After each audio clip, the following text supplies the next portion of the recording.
কুষ্টিয়ার লালন শাহের মাজার এটা কি মাদক দ্রব্য মুক্ত এলাকা করার জন্য কোনো উদ্যোগ আছে কিনা? মাননীয় সদস্য আমির হামজা, কুষ্টিয়া ৩।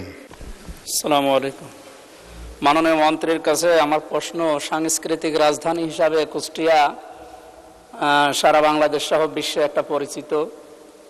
আমাদের মাদক দ্রব্য নিয়ন্ত্রণের জন্য যে সমস্ত কথা প্রধানমন্ত্রী সহ মন্ত্রণালয়গুলো চেষ্টা করে যাচ্ছে, আমার প্রশ্ন, কুষ্টিয়ার লালন শাহের মাজার এটা কি মাদক দ্রব্য মুক্ত এলাকা করার জন্য কোনো উদ্যোগ আছে কিনা?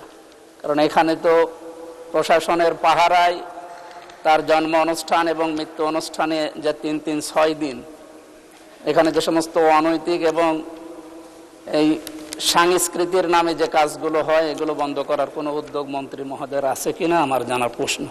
মাননীয় মন্ত্রী। ধন্যবাদ মাননীয় সংসদ সদস্য। শুধু কুষ্টিয়ার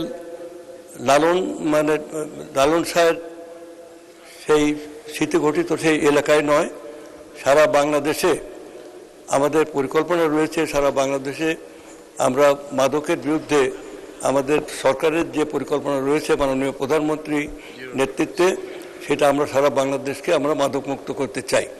এখন মাদকমুক্ত করার জন্য ব্যাপক পরিকল্পনা আমাদের আছে। আপনারা খেয়াল করে দেখেছেন, মাদকমুক্ত তখনই হবে যখন একটা সমাজে অর্থনৈতিক কর্মকাণ্ড বৃদ্ধি পেতে থাকবে। অর্থনৈতিক কর্মকাণ্ডের মূল ভিত্তি হচ্ছে আমাদের গ্রামাঞ্চল, এবং গ্রামাঞ্চলের 90% লোক এখানে গ্রামে বসবাস করে। তারা হচ্ছে কৃষক। এক সময় চীনের মাও সেতুং বলেছিলেন যে ওরা ঘুমোচ্ছে, ওদের ঘুমোতে দাও। সমস্ত মানুষ আফিন খেয়ে ঘুমোতো। ওরা যখন জাগবে তখন সব কিছু তছনছ করে ফেলবে। আজকে বাংলাদেশে গত 18 বছর যে ঘনতম স্বাচ্ছন্দ্য অন্ধকার যুগ গিয়েছে, সেই অন্ধকার যুগে এই মাদক দ্রব্যকে ব্যাপক বিস্তার লাভ করেছে। তখন সংসদ সদস্য, অনেক মন্ত্রীরা পর্যন্ত, অনেক রাজনৈতিক নেতা এবং সমাজে বড় বড় সেই কর্মীরা তারা পর্যন্ত এই মাদক ব্যবসার সাথে যুক্ত ছিল।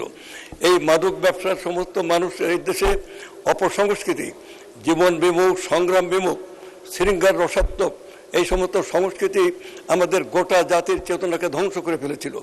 এই যুব সমাজকে ধ্বংসের পরিকল্পনা একদিকে, অন্যদিকে পরীক্ষার খাতায় লিখুক আর না লিখুক 97% পাস করাতে হবে, এই ছিল 8% পাস করতে হবে, এই ছিল ব্যবস্থা।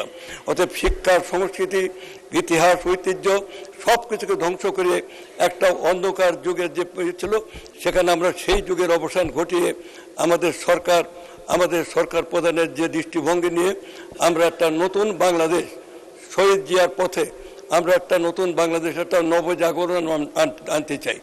এই নবজাগরণের আলো আমরা সমস্ত মানুষের মাঝে আমরা ছড়িয়ে দিতে চাই, এবং এভাবে আমরা শুধু কুষ্টিয়া নয়, সারা বাংলাদেশের তরুণ সমাজকে এই অন্ধকার যুগ থেকে ফিরিয়ে এনে আমরা আমাদের অর্থনৈতিক উন্নতির মাধ্যমে, শুধুমাত্র অর্থনীতি পারে সমাজকে পরিবর্তন করে দিতে, এবং তার সাথে সাথে এই যে উপরিকাঠামোগত যে সংস্কৃতি, ধ্যান ধারণা, মূল্যবোধ, রাজনীতি, আইন কাঠামো এগুলো যুক্ত করে আমরা একটি নতুন জাগরণ আনতে চাই আমাদের দেশে।